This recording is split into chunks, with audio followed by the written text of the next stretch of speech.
కలలో మీకు చీమలు బారులు తీరి ఒక చోటు నుంచి ఇంకొక చోటుకు ప్రయాణం చేస్తున్నట్లుగా కనిపించినట్లయితే మీరు అతి త్వరలోనే ఉన్న ప్రాంతాన్ని విడిచిపెట్టి వేరే ప్రాంతానికి వెళ్ళి జీవనాధారం కొనసాగిస్తారని చెప్పటానికి ఈ కళను సంకేతంగా భావించవచ్చు. అంటే మీరు ప్రయాణాల ద్వారా ప్రయోజనాలను పొందుతారు. మీ సంతానం కూడా విదేశాలకు వెళ్ళటానికి అవకాశాలు ఉన్నట్లుగా స్వప్న సిద్ధాంతం తెలియజేస్తోంది. వ్యాపారస్తులు ఎవరికైనా సరే ప్రత్యేకంగా కలలో చీమలు బారులు తీరి ఒక చోటు నుంచి ఇంకొక చోటుకి ప్రయాణం చేస్తున్నట్లుగా కనిపించినట్లయితే వ్యాపారం 3 పువ్వులు 6 కాయలుగా విరాజిల్లుతుంది. త్వరలోనే వ్యాపారంలో లాభాలు కలుగుతాయి. మీరు భాగస్వామ్య వ్యాపారాలు ప్రారంభించవచ్చు.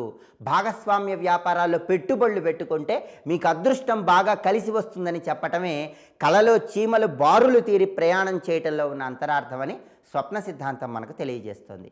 అలాగే కలలో ఎవరికైనా సరే స్త్రీలకు కానీ పురుషులకు కానీ చీమలు ఒకవైపు నుంచి ఇంకొక వైపుకి, అటువైపు నుంచి ఇటువైపుకి, ఇటువైపు నుంచి అటువైపుకి హడావిడిగా పరుగులు పెడుతున్నట్లు కనిపించినట్లయితే మీరు చేసేటటువంటి పనుల్లో ఆటంకాలు కలగటానికి అవకాశాలు ఎక్కువగా ఉన్నాయనటానికి ఈ కళని సంకేతంగా భావించాలి. అలా ప్రయాణం చేస్తున్నట్లుగా కనిపిస్తే వెంటనే మీరు నిద్ర లేచిన తర్వాత శనీశ్వరుల వారిని మనస్సులో స్మరించుకోవాలి.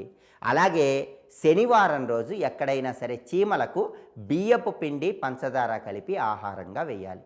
అలా శనివారం బియ్యపు పిండి పంచదార కలిపి చీమలకు ఆహారంగా వేసినట్లయితే మీ పనులలో రాబోయేటటువంటి ఆటంకాలను తొలగింపజేసుకోవచ్చని స్వప్న సిద్ధాంతం మనకు తెలియజేస్తుంది. అలాగే ఒక్కొక్కసారి మనం నిద్రపోతున్నప్పుడు కలలో చీమలను ఎవరో తొక్కుతున్నట్లు లేదా చీమలను మనమే తొక్కుతున్నట్లు ఇతర జంతువులు చీమలు తింటున్నట్లుగా కనిపించినట్లయితే ఇది రాబోయే ఒక ఆపదకు సంకేతంగా ప్రతి ఒక్కరూ గుర్తించాలి. అటువంటప్పుడు ఎవరైనా సరే శనివారం పూట ఒక్కసారి శనికి తైలాభిషేకం చేసుకున్నట్లయితే రాబోయే ఆపద నుంచి సులభంగా బయటపడవచ్చు.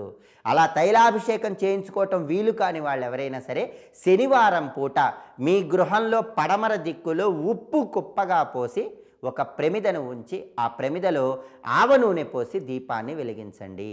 ఇలా చేస్తే రాబోయే సమస్యలు ఆపదలను తొలగింపజేసుకోవచ్చు. తప్పకుండా మీ అందరికీ విజయం కలుగుతుంది. సర్వే జనాః సుఖినో భవంతు. స్వస్తి. ధర్మం, మర్మం, శాస్త్రం, స్తోత్రం ఇలాంటి మరెన్నో విషయాల గురించి తెలుసుకోవడానికి సబ్స్క్రైబ్ చేసుకోండి ఆధాన్ ఆధ్యాత్మిక.